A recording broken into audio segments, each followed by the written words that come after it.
Assalamualaikum warahmatullahi wabarakatuh. Good morning, everyone. Today we will learn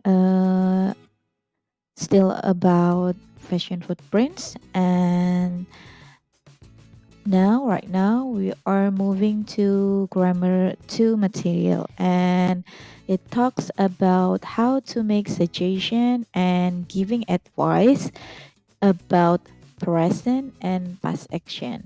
Jadi bagaimana cara memberikan saran dan nasihat tentang keadaan di masa sekarang atau di masa lalu. Okay, so what is the differences between suggestion and advice? Apa perbedaannya? Let's see here. Kalau advice atau nasihat biasanya is considered more formal, jadi lebih formal. And the one who give advice is knowledgeable or has experience in that area. Jadi orang yang memberikan advice biasanya itu lebih berpengetahuan atau mempunyai pengalaman pada hal tersebut. But if suggestion is more casual, jadi tidak formal, and it's just opinion, hanya sebuah pendapat, which means if you or someone gives suggestion, kalau ada seseorang yang memberikan nasihat, they do not command or control, they just give opinion. Mereka tidak memerintah, tapi mereka hanya memberikan opini mereka. That's differences between suggestion and advice. So after this, we will discuss about how to make suggestion and giving advice, but in present. So making suggestion in present, we use this pattern. We use could for suggestion, and for present we have to add with verb. So verb 1 without any additional form. So just like this is the example. We could dry the clothes in the sun. Jadi kita bisa mengeringkan pakaian di bawah sinar matahari. This is only suggestion, ya, hanya saran.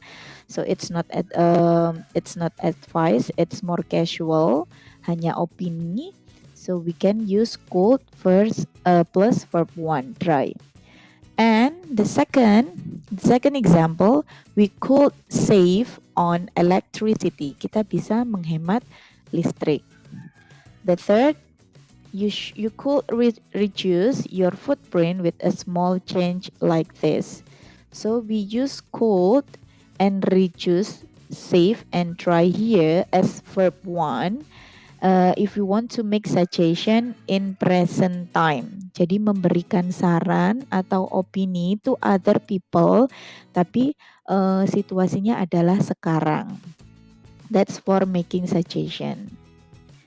And then how to give advice, kalau memberikan nasihat untuk masa sekarang.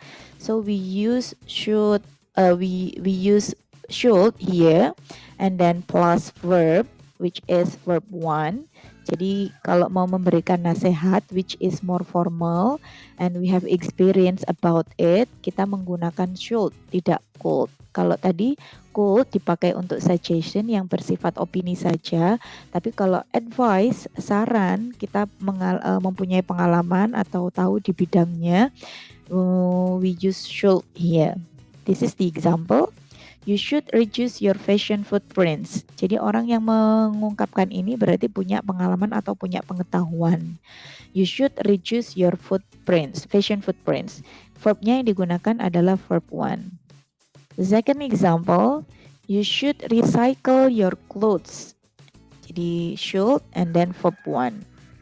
And then you should be more careful. Nah, kalau tidak ada verbnya atau tidak ada kata kerjanya, nah seperti contoh di sini kita pakai kata sifat, maka pakai be. You should be more careful, you should be more effective, you should be more diligent. Jadi sebagai ganti verb satunya we use be, karena careful di sini adalah kata sifat. Okay, now we will go to second round. How to make suggestion and giving advice in the past form, di masa lampau. Nah, kalau saran kita itu harusnya sudah lalu, harusnya sudah terjadi, itu seperti apa? Let's take a look here. Making suggestion, memberikan saran, which is just opinion atau tidak formal, but in the past form. Jadi harusnya kemarin seperti ini. Nah, seperti itu misalnya ya. So we use this pattern menggunakan pola ini. Could, tetap memakai could because it's suggestion. Kemudian plus have and then plus past participle. Sorry, plus past participle or verb 3 atau verb 3. This is the example. You could have saved those jeans. Jadi kalau kita memberikan saran, tapi itu sudah terjadi dan harusnya dilakukan di masa lampau, maka kita memakai could, have plus past participle atau verb 3. You could have saved those jeans. Or you could have made them into short. Harusnya kemarin kamu atau sebelumnya kamu menjadikan itu celana pendek. Nah, this one, you could have gotten that organic cotton jacket instead. Harusnya kemarin kamu membeli atau mendapatkan jaket yang berbahan organik katun. Nah, itu saran yang harusnya dilakukan di masa lampau. This is suggestion, maka pakai could, which is more casual and it's just opinion. Now let's move to giving advice in a past action. Jadi memberikan nasihat, which is more formal and we know and have experience about it.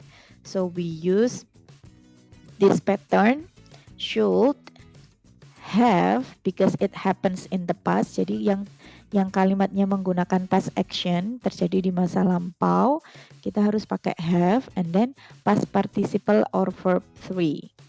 Because this is giving advice, memberikan nasihat, yang berarti which means orang yang memberikan kalimat ini already have experience, sudah memiliki pengalaman atau already have knowledge about it, sudah berpengetahuan tentang hal tersebut. So this is the pattern. We use should and then have and then verb 3. We should have returned the leather pants. We should have bought the cotton pants. You shouldn't. Nah, kalau ini berupa kalimatnya negatif, harusnya kamu tidak. Nah, itu tinggal menambahkan not sesudahnya should. You shouldn't have bought the leather jeans. Ingat, remember please and note, if happen in the past, if the suggestion or advice in the past, we have to use, kita harus menggunakan pola have plus past participle or verb 3. Okay.